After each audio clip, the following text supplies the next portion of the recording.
bude ma uju na brudo e kunwa gba lo to ji o e do budo gbe toton bo e do mi pon we ma me o Genèse 6:8 me o de ma uju na va ai hon gbe sudo ko sipo e do budo no we ton bo zon aso no we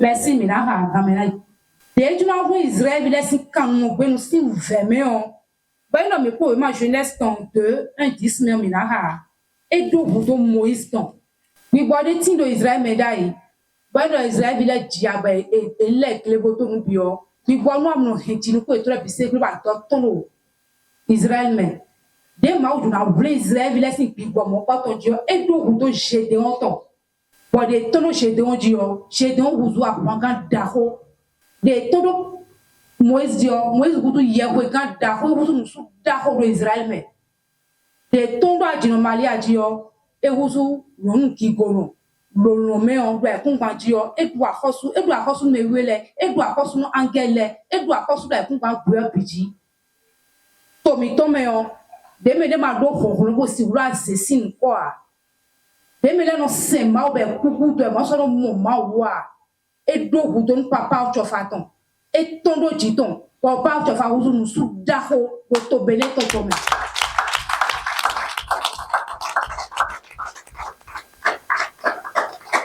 me gbasin do sunu ko yonu ko me gbasin o mi do kanji ma sebo yonu e gbasin o e bi odo no mali ayan egbonfodu no de le no egbeton e do e mi do no de le de bo mi do di do egbe o isodo kasi di si ma uton.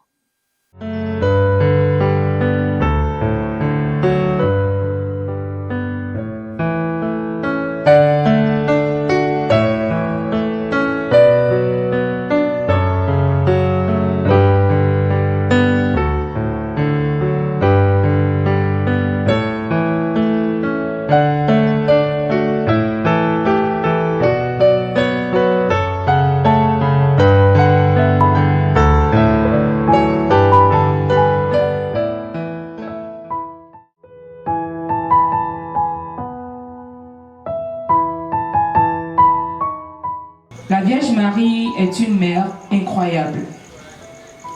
C'est une servante différente comme le thème l'a intitulé. Elle a servi Jésus, elle a servi le Seigneur. Et moi particulièrement, quand on parle de la Vierge Marie, ce que j'aime dans la Vierge Marie, c'est sa foi inébranlable. Lorsque l'Esprit Saint, lorsque l'ange, je vais dire, Gabriel, est venu vers elle et lui a dit, voici le message que Dieu m'a donné de partager avec toi, que tu vas enfanter un fils. Dans sa foi, elle n'a pas eu peur. Dans sa foi, elle s'est dit, ben, Dieu a pensé à moi. Elle a eu le courage de prendre ce sacerdoce-là, parce que ce n'est pas facile. Par la puissance du Saint-Esprit, et tu auras un enfant. C'est bizarre, hein? Beaucoup se diront, mais je vais passer dans le quartier. Mais les gens vont raconter des choses sur moi. Les gens vont dire que voilà. Mais pourtant, la Vierge Marie, avec la foi qu'elle avait, elle s'est dit, ben, c'est le Seigneur qui est venu vers moi. Je me rends disponible. Est-ce que toi, tu te rends disponible pour le Seigneur aujourd'hui? Si le Saint-Esprit te recommande quelque chose, si le Saint-Esprit par un prophète par exemple, ou par un devancier te dit, ah ma soeur, ah mon frère, voici, est-ce que tu te rends disponible pour Dieu? Est-ce que tu te rends disponible pour le Saint-Esprit? Donc, dans le parcours de la Vierge Marie, on peut remarquer la foi et le courage dans la présence de Dieu. Elle servait l'Éternel, elle servait Dieu, donc depuis son bas âge. C'est comme nous à l'Église céleste maintenant, nos enfants, lorsqu'on fait les sorties d'enfants, il y a beaucoup qui viennent à l'église, qui servent. La Vierge Marie, elle était comme ça. Elle servait Dieu avec amour, avec ardeur, avec détermination, avec courage, avec foi. On va dire qu'elle ne s'attendait pas. Oui, moi je peux dire qu'elle ne s'attendait pas, peut-être, parce qu'il y avait beaucoup de jeunes filles vierges d'entre-temps. Et dans ce sens-là, j'aimerais vous demander, lorsque nous sommes dans le temple du Seigneur, que ce soit les hommes ou les femmes, servons le Seigneur avec cœur, servons Dieu avec amour. Ne regardons pas les problèmes, les obstacles, tout ce qui peut nous entourer. Parce que tu ne sais pas, le jour où l'ange de l'Éternel viendra te visiter. Peut-être que c'est en servant Dieu ou en étant tout le temps dans son temple que ce que tu es en train de chercher depuis des années viendra. Tu ne sais pas. La parole nous dit que la Vierge Marie, elle servait l'Éternel. Elle servait Dieu de tout son cœur et depuis son bas âge. C'est important. Et en évoluant, ça veut dire que l'Éternel l'observait. Parce que disons-nous la vérité, on ne peut pas apparaître à quelqu'un comme ça, par magie. C'est ce que les gens disent dans le monde, par magie, abracadabra. Vous comprenez, non? Ça veut dire que l'Éternel l'observait. L'Éternel observait Marie. Son lidiliton, afodiliton, robeton, waleton, zizaton, to chochimera, habito bonouya. L'Éternel l'observait, et un jour, l'ange de l'Éternel est venu vers elle et lui a apporté la bonne nouvelle. C'est une grâce pour nous de pouvoir commémorer cette belle fête. Elle est apparue à Papa au chauffard et a demandé à ce que les enfants de l'église du christianisme céleste puissent lui donner un culte chaque premier vendredi du mois de juillet. Et c'est dans ce cadre-là que nous sommes rassemblés ici ce soir. Nous disons gloire, honneur, alléluia au Dieu de chauffard. Alléluia. Je vais m'en arrêter là. C'est vrai que je vais revenir. Les deux mamans ont de belles choses à partager avec vous, à partager avec nous. Et sur la conduite du Saint-Esprit, je pense que nous allons passer un moment agréable. Que Dieu soit avec nous et que les anges nous protègent et que la Sainte Vierge Marie nous assiste.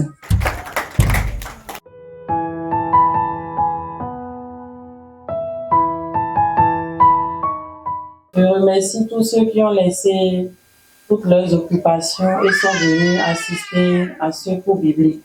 On dit Dieu, c'est la parole et c'est la parole qui nourrit l'âme. Donc que toutes les bénédictions nous accompagnent durant ce cours biblique. Merci. Le thème de la semaine est la Vierge Marie, la servante du Seigneur, une mère pas comme les autres. Si on doit commencer le développement, on va voir les mots-clés du thème qui sont déjà la Vierge, la servante et la mère. Ça veut dire que ces trois grands qualificatifs sont attribués à une seule personne. Donc, nous nous demandons déjà quel est ce genre de personne à qui on peut attribuer trois grands qualificatifs. Et on se rend compte que c'est la Vierge Marie, c'est la mère de notre Seigneur Jésus-Christ. Commençons par la Vierge. Pourquoi lui avoir donné le nom de Vierge? Parce que normalement elle s'appelle Marie parce qu'elle est issue de deux parents, Anna et Joachim. Mais pourquoi lui avoir ajouté Vierge à son nom? C'est parce que elle n'avait pas eu de rapport avec un homme et elle était sur la droite voie. Mais Dieu a décidé que cette conception miraculeuse passe par elle pour nous donner une autre chance dans ce monde qui était rempli de péchés. Nous pouvons lire Luc 1, verset 34 au verset 35. Qui peut nous aider? Luc 1, verset 34 à 35. Marie dit à l'ange, comment cela se fera-t-il que je ne connais point d'homme? 35. L'ange lui répondit, le Saint-Esprit viendra sur toi, et la puissance du Très-Haut te couvrira de son ombre. C'est pourquoi le Saint-Enfant que naîtra de toi sera appelé Fils de Dieu. Merci, merci. Donc, ce passage biblique nous confirme que la Vierge Marie était vraiment vierge quand l'ange lui est apparu. Pourquoi parlons-nous de servante? Qui servait-elle pour que le thème nous parle de servante? Vous pouvez nous aider avec Luc 1, verset 38.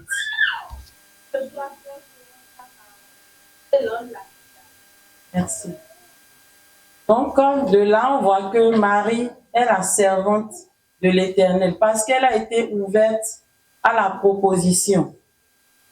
Vous et moi, aujourd'hui, si nous étions assistés par un tel ange, quelle aurait été notre réaction? Ce thème est venu pour les femmes de l'Église du christianisme céleste pour nous faire changer notre manière de voir les choses, pour qu'on ait toute une autre vision du monde. C'est bien de se rassembler et de parler de la Vierge Marie, de faire ses éloges. Si on doit prendre la Bible et voir tout ce qu'elle a eu à faire, c'est bien. Mais est-ce que nos comportements d'aujourd'hui répondent vraiment au comportement que la Vierge Marie a eu en son temps? Si vous et moi avions été dans son cas, quelle aurait été notre réaction? Nous parlons de la mère à présent. Vous pouvez nous lire Luc 1, verset 43. Comment m'est-il accordé que la mère de mon Seigneur vienne auprès de moi?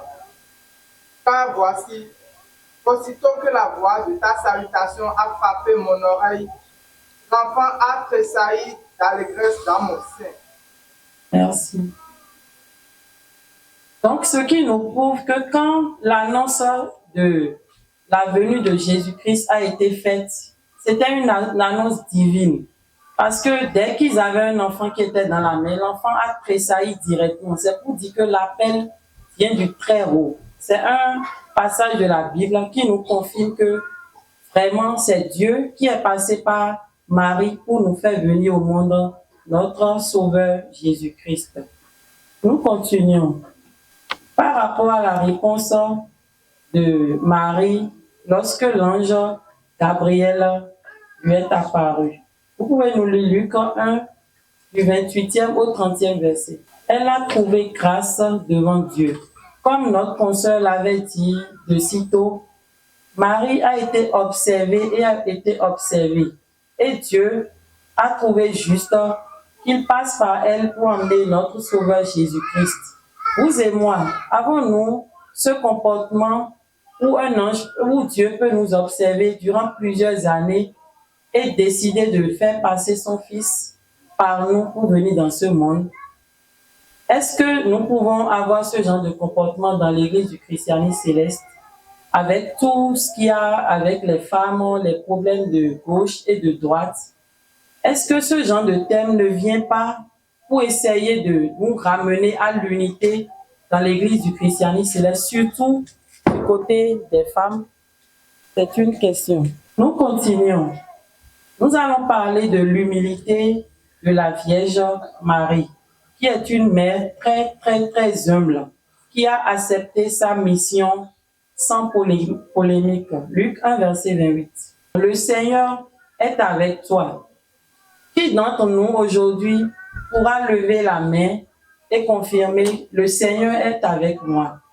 C'est la question que nous devons nous poser.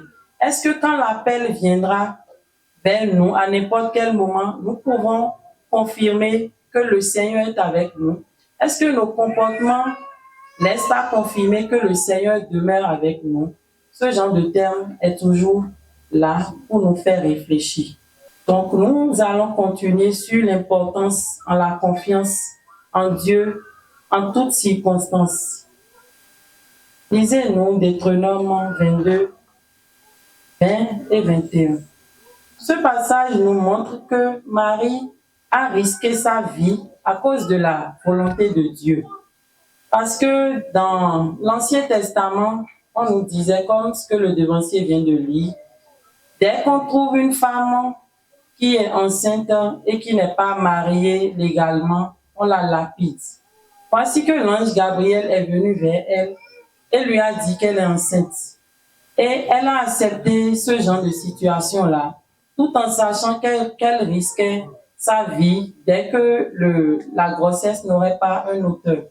Est-ce que nous sommes prêts aujourd'hui à donner l'évangile à notre prochain et risquer notre vie, même lorsque ce que Dieu nous demande de faire est impossible? Parce que des fois, en tant que chrétien, comme l'a souvent dit notre chargé, la vie ne doit pas être toujours rose. On passe souvent par des tempêtes, mais dès qu'on est face à cette tempête, on se décourage rapidement et on se dit, je suis chrétien, je suis à l'église 24 heures sur 24, mais pourtant, je suis éprouvé. Mais dans ce cas, Marie a vraiment eu confiance en Dieu dans cette circonstance. Est-ce que toi et moi, dès que nous serons éprouvés, est-ce que nous pouvons nous rappeler de cette promesse et ne pas fléchir? C'est également une question. Donc, je mobilise tout le monde à renouveler sa confiance envers l'Éternel. Comme nous l'avons dit, ce genre de rencontre pour le culte marial doit être un éveil et un appel à la conscience et un changement pour toutes les femmes de l'UCC. Merci pour votre écoute.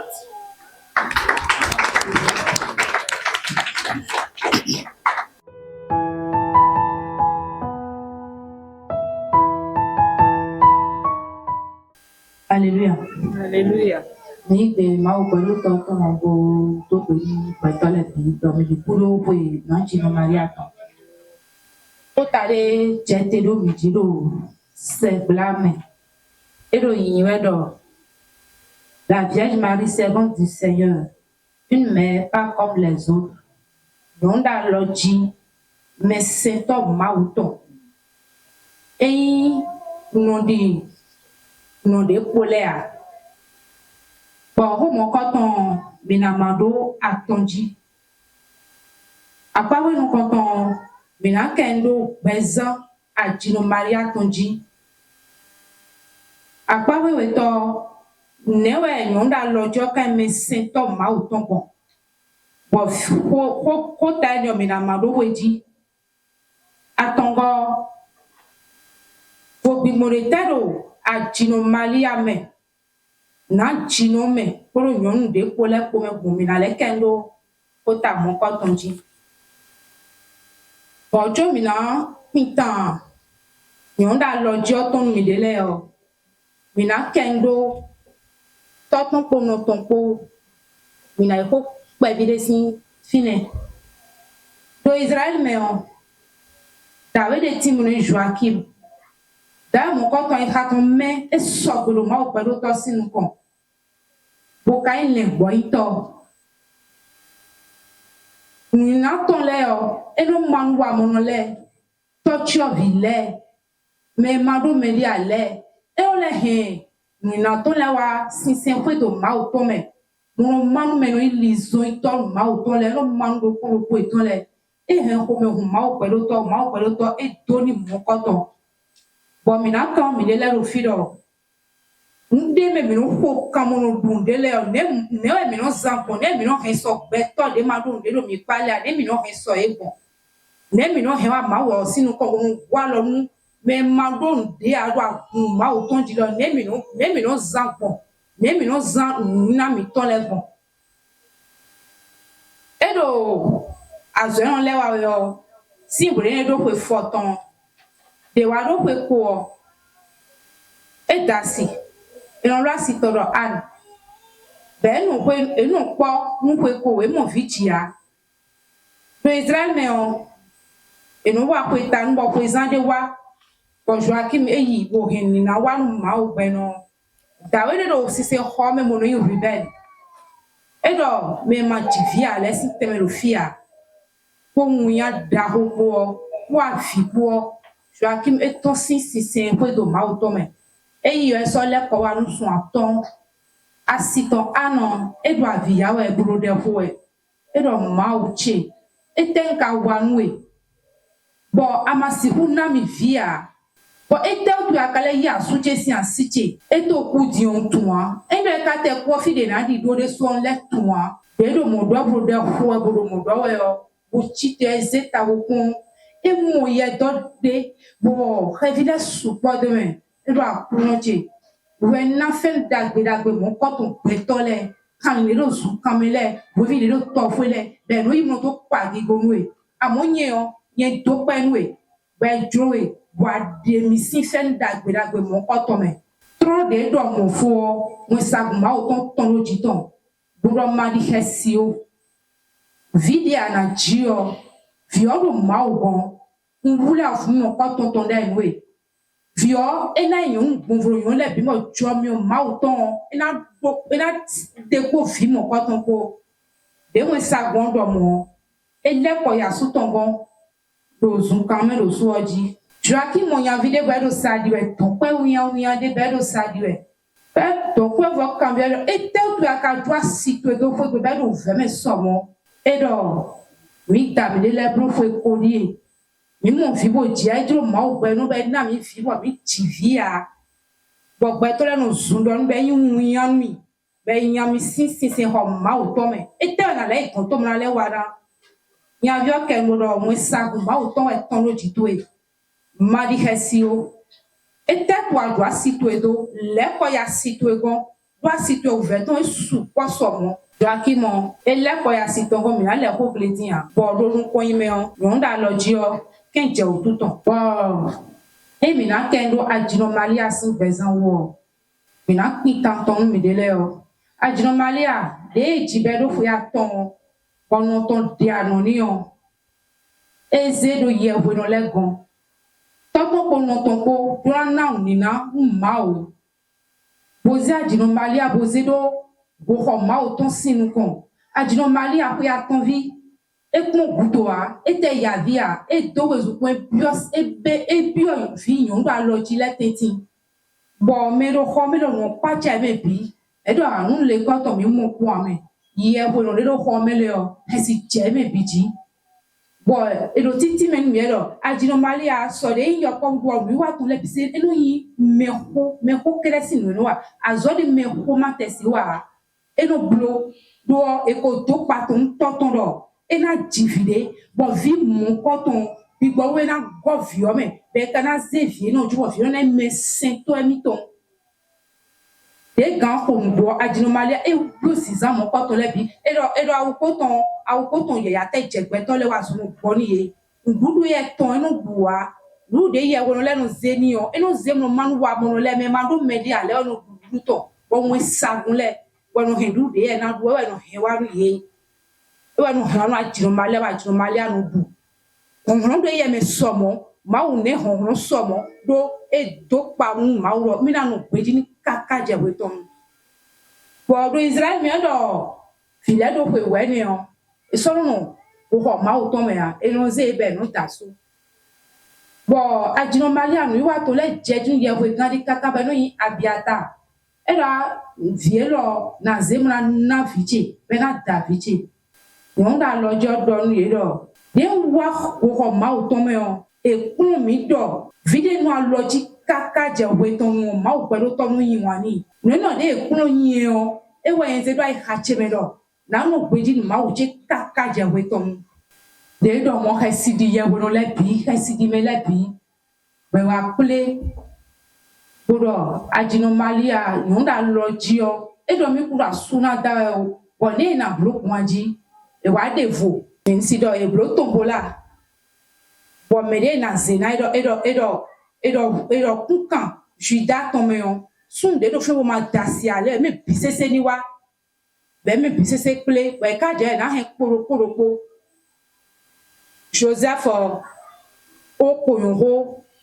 et doit alors parler était représentable à moi yesu he koton wa bo de be ko no jonu ye we no ai hon ton gbe me bi na ipo iton le e ma ko le kaka Joseph mo iton e ka ba bona bio koton parce que o imero e do residie do e no bio ko je dion e na ze fio jonu mo do mada de ye we no ma ko kaka bon khele de ma o gbero to na do me de na ze ko na e na mo ba wan do ko na ton si ko to me et mon collègue de boulot me l'a de voir di 3000 personnes mo et mon de boulot me de et mon hiya do me tisi noa o ya we no ezia o goto to bo bia gba me boulot de ko bo sa won ton jeji ton boulot o de do fini ba amayi to mon tia pour Joseph no zeni pour Joseph do ta me ni kwa bro fini ko mo ya wono da ba boulot lo me la piscine ko me bo nya oui ben ze ko Joseph n'a drala bona pour Léo. Léo bon ouais toi de faire la piscine pour Joseph do. En ouais ko à moi les ja bête ben de fo bon Joseph do nous ya bono do. E o si oui on doit lo dio a. Donc ko bon ya bono do ni do. Afin attendre pour to lele, pour ne gbegbe nu ma wa. Bon Joseph do e on gbegbe nu ma wa. A mo na yi fio bon munazin fiche de benata et Joseph Domo et yi fi vierge attend doit dino maliaji ben a pla ikwebe bon ele aro fode we fode de yo azo de me lo kuna wa lo kweto ma o tome yo e do fo mo ko ton de we bon fode de yo adino malia yo eze afode no da gba me yo e we eze bon ouais ton de couleur ko belle ouais pe vi lo teti mi ton bo yi fen da ko mo ko to beje e je ko beji e ja san yin to ton ji o da hun dion we uzu a khosi yon da lo ji le ton me ton ko we sa go ton do eji bo do ko de mi do eyan di ban bo mo e kana yin one fide ajinoma yon da lo ji o yi gigo ajinoma lia ton do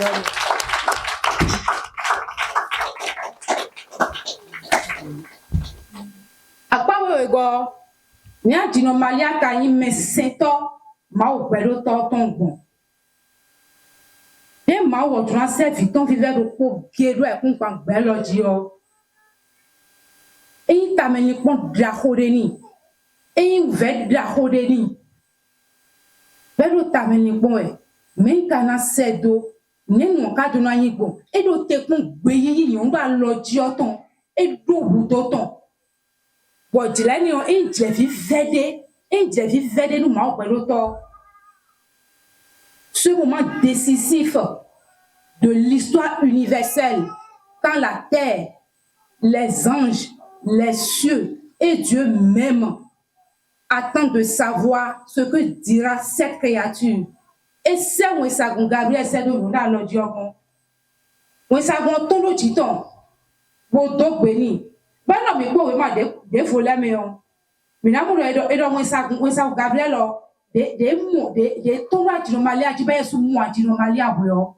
e si je o ton u ji do mu han pe ton e mu si so ton e mu hon ro de lo ji ton e si di ajino no da lojo ti nu kun de ta wa si so ton haga bon wa ton gba pe fi bi o mo ya jino mali aji e si wu mo tero nu ko to e wu etani bro yon de gonu jomio ewe ayi do olon le dewe ba na ji mesia ba dino malia do yon da lojo do ni anu ko tun kasi wi bon don ko tun sun kun gbede a e hun khle u ve de Jésus na se o ve de e yesu na mo ko de gbetole na do e hun bi re cha bon et ka kenbo do kotia tout était suspendu à ses lèvres et kenbo bon kotia e ko le bi da ha to me wi mo bon mi yo me ado gbe yi do ko de ajino malia ibo do ni mu kededi ko gbe to edi duro to yo e we hun to ko de ji we ma gbe do to ogun bo bre ka to bio ai hun gbe lo me o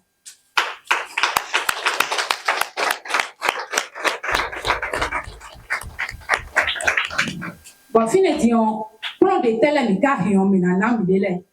De bude ma ojo na brodo e kun wan pe lo to ji o. E do hu to pe toton.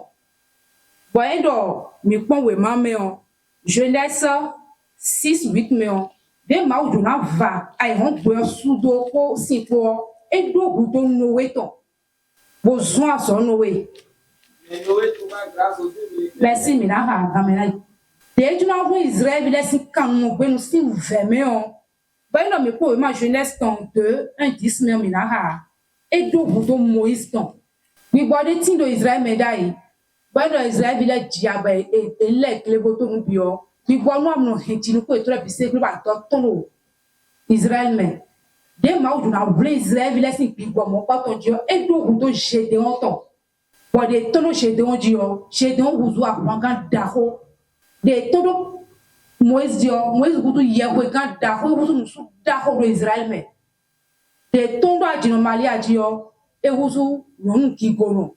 Lo me on gbe kun kan dio e do akosu me wele e do akosu no angele e do akosu da kun kan gbe biji. To mi to me on de me de ma do ho bo si wura se sin ko a. De me le no se ma be kuku do ma so no mo ma wa. E do hu don papa o chofaton. E tondo jiton. Papa o chofa huzu musu daho o to bele to me.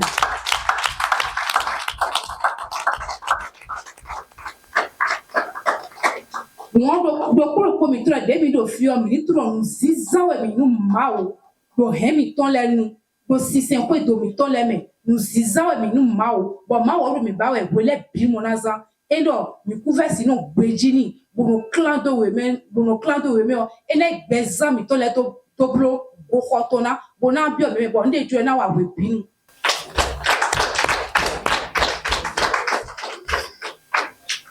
Bo mi na do ko do azon jawo bi ajino Maria broleji be me bi se ko tunbon nko e de blo le nos de Cana nko mo ko ton de do fi odu e o vin vo unya ko dahoa ne na blogon e se ko viton bo do honi be lo no chika huwa e do nu mele do nde bude na do mi o mi blo bo azon jawo we go papa o shofa de be azon bo to dido debu so di abe na ku jewe o musu daho de no lo no le no démoncer ton e na ku je ko debu so de a ajino mali aton lo jiton bo hin azon gboni bo gbo pe lo fe oni ni ko pe na mo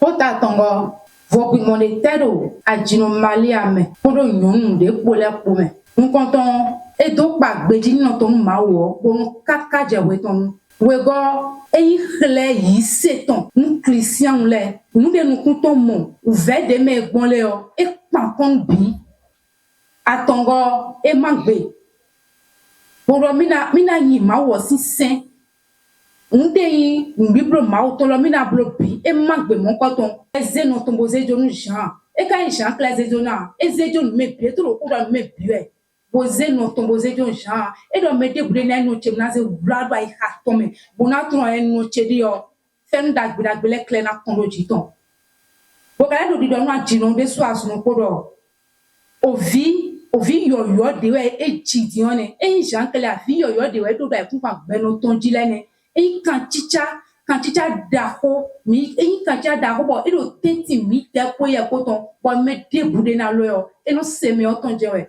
bon ka English catholique en l'air non ha ye wele mon do je vous salue Marie et ton menon do savoro mi we wu to le tabe din poro ku mi ton we nu pan mi na ken pe ro fine Jesus o e we do to mi to ro ma wo kon ajino Maria e no mi ton bule we do to mi to ro fi ton gon ve de wu de mi de do mi da pa bo lo Jesus o e no savoro tamton do toton gon ne ka no savoro bon e no ze ajaja de me so bon ani dole alo papa de me fo egun de dole o e no ze no khle toton bo toton do le bla no me pentole amwa jino Maria e no bo no si kon fio elle le monde laisser maternel e no bo no si kon fiton Bon fiton e ka si ku do ko de bo fi ogbe a fi onu se amodo mi ka ku on de no joro ku mi to we nu gudo mi do zain do jesu o eyin we do to mi ton ro to ton gon amodo mi ku gudo o eno wuzu juge mi ton un juge très sévère bo eno da we nu mi azo de mi wa do e kun gba pe no to ji lo jesu o no da we nu mi do teni o me o la gba de sunu a présenter voilà ville yo demi ka to sendo si se ko do mi to me do e di ma bra mesho aka to na no bla de do sendo nyonu kun ba che mo na sosun sinwo aka to no mele yo no bloa sende ka do no sun ko nko se po e dele yo ekuno hazan to no bi akoto mi wa mi to bo ngudo bo no ba wa pasupo bo na blo tout possible mi na to yi zoma vome jewe eno jouer rôle ni ama jino maria to ku mi de to bo ngudo ekuro aso to tegbe ton wa we elo we eno anya avocat mi de ton we do to mi ton mo yi honro de na parce que e do ro me do ma wo ya chele bi se do ni bo gbigbo ma we de kusi no te lo konton o eno e se no konton e me bi no hon we zun ri gudo eno e honro de gbe ni o buno to mo le mi sin le gba si bo mi no to mo kun dagbe ma o to endo amaka no le da iro gbewe no to ya aka kuku do asi mo fe mo konton mi no mi na ka me do kuro ko mi ton le no kuro ko mi ton le ko do kuro to ro mi besi.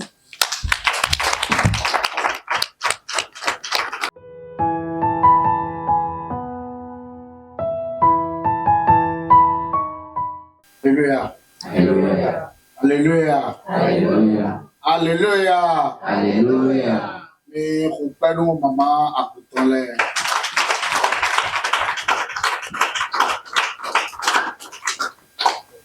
Azan egeton no yiru yebo ilesuno kendo o mauton we no moye kan ajino maria sin ko iton me ilesuno lo ho ya ko pero ko ni gona yena ho labi do hogo do di do no nu da loji maria meseto mauton non de gbonfunu no ipole e gba cheme do mi na godan no nu da loji e blodo me matusunu gbede a ewe yodo no nu da loji ponu mi pon me ganji o e blodo me wuli bonu ede ko ma sagbeton ko sunu blame a ponu aloji o ma o re o e na yibo la san egbe o pedele no do no videle no do emi do aloji to ye tonko na iton le kono tun do ye do aloji amo e kan kisi no sunu lo to e no blo bizu e ba aloji we ko de ne ye no e no créé quand fly no créé bo lo fion bo no do masekpo mi o papa che tu lo jere aloji we nde e ba aloji we ko de ne do ho we nu vito ko vino ko vi eto na ya su ko lo bo ye na swalo nu ye da klo fi nu gbo wonu e sunu si mele wa na gbanu ye o ewe no bi o me asuko asiko wele vi mi ton de asuko o e ko sunu oko e na bi o me be na su hondo e lo bo vito ko vi no ko parale o e no do honji me na zinde de lo de ko e ete no te ko e no de de te ko e no de ete ba e no de ete no to e no de e na si akwagbe bo vi eto na da wa na yeah e do mo le pon e no mo ra pon fi nu bo ye lo ke afo wewe de be do ti afo wewe o bo sunu nu e ro nu e me bi don klen do ayi lo e la pon afo wewe o nu de o de waji hu de waji là des wo et blodo Victor ko vinokpo de servir ton ba soupe yo et donc ko pelu yi e gbe jin ka so do mo vi mi ton non vi mi ton le et non do ai mlo e pe de juro me gbon me de bude mo et non do ai mlo e pe e blodo e so no amo nyon vi gbe ton le so no amo keke do gbeji a gege so no gbeji a de là de lo était non tout mais de esi gbeji yo veut dire mais déviager là il était longtemps et kogo okado nyonu do aloji e blodo me na le bi obide le me bo na fo fi mi ton le kun lobo e do non aloji beji matusunu azoyi lobo mi na no blo azowa to ma uton bo e ko ti me zande dino si wenu wen sagu Gabriel wa bo renwe wa ni on eyigbe bo huzu mese top mauton bo huzu azoa top mauton do ema yigbe a mi na mo kolega do we di kolega to du mi nu mi po we ma Genèse tome chapitre 3 wo nu ma wo e do chipaton bo ze Adam pour Eve ko lo chipa me o e do senu ye bodo mi do atisi se le bia mo lo e ma yagba wo mo we do e do lo alo ma jewo fide dodo dido adino no na jino yon egbonfonu no dele me gbasen do sunu ko yon ko me gbasen o mi do kanji masebo yon we gbasen o e blodo no mali ayon egbonfonu no dele no egbeton do e mi do no dele de bo mi do dido do egbe o iso do kasi disi ma uton se ma ugbe o ye no gbase o do awe do koche ba inu moto si awo nyonu de lede bo inu moto bo do gbava nyonu de lede bo do dioku bo do do bejime nu de buku si jo eta inu de na jo ye ta bi f de wa ido so e blodo ye ta fo ma usi seji nu e ma u pede ma blo ye do biblo e nu e ka do nu e ma u gbe blo yo gudoton etenu ajo aguwo nyondo huwo e po gege do egbe bo edesu ehuo e do bada mi desu ni patie deji e ni no flindo no e kayime no e yo e do me nu alopa de te yin e kade mama te we de da gunji le o no de te nu alopa te yin we mi de efu we mi di a kabi malia we mi di o cambio we nyonu mama guton mama de ya mi doko ami we kakado yi bo eye o adigbasi ko eye no blodo agunji o no de te we kayin malia di we de a kabi efu di we de